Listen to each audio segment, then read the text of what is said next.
Au-delà de la mobilisation des fidèles, la venue du pape Léon XIV au Cameroun met en lumière la richesse des signes distinctifs du souverain pontife, dont l'habit et les objets liturgiques traduisent la charge spirituelle au sommet de l'Église catholique. Des vêtements chargés de symboles. Le pape porte une soutane blanche, couleur associée à la pureté et à la fonction pontificale. Lors des célébrations liturgiques, il revêt également une chasuble, dont la couleur varie selon le temps liturgique. La soutane représente ce que moi je porte, c'est l'habit habituel du prêtre.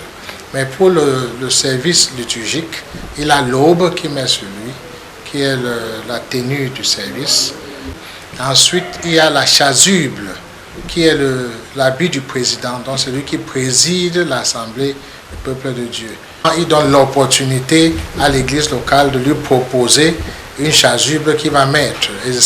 L'église a pris les dispositions localement, certainement qui sera confectionné par les congrégations religieuses si le pape choisit de se vêtir selon les propositions de l'archidiocèse, ou partout il ira. L'étole, cette écharpe autour de l'épaule du pape, représente la fonction sacerdotale et le pouvoir de célébrer les sacrements.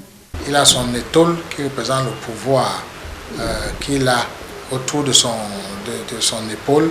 Parmi les éléments les plus emblématiques figure la calotte blanche, le petit couvre-chef distinctif qui le différencie notamment des cardinaux qui portent le rouge et de certains évêques. Lors des grandes célébrations, le pape porte aussi la mitre, un couvre-chef liturgique plus élevé, symbole d'autorité et de solennité. Le pape utilise également la crosse pastorale, son bâton, signe du rôle de guide spirituel. Enfin, l'anneau du pécheur, traditionnellement remis à chaque nouveau pape, demeure l'un des symboles les plus forts de l'autorité papale. L'anneau, c'est le symbole même de son office de pierre. Quand le Christ dit « Tu es pierre, sur cette pierre je bâtirai mon église ».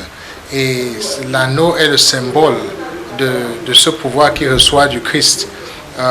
L'anneau a ce caractère particulier que c'est chaque pape qui a ce même anneau qu'on remet ensemble pour reconstituer le sceau de son office de vicaire du Christ.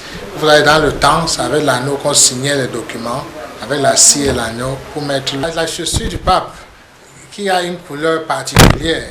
Même là, c'est aussi important de relever que le pape, on voit souvent la chaussure rouge. Ça montre jusqu'à quel point ils sont prêts à aller dans la prédication de la bonne nouvelle. C'est une chaussure simple qui peut les amener n'importe où. La couleur représente, ils sont prêts à le faire jusqu'au versement de leur sang, couleur rouge. Bien loin de la fantaisie, ces signes distinctifs revêtent une importance capitale pour l'Église catholique.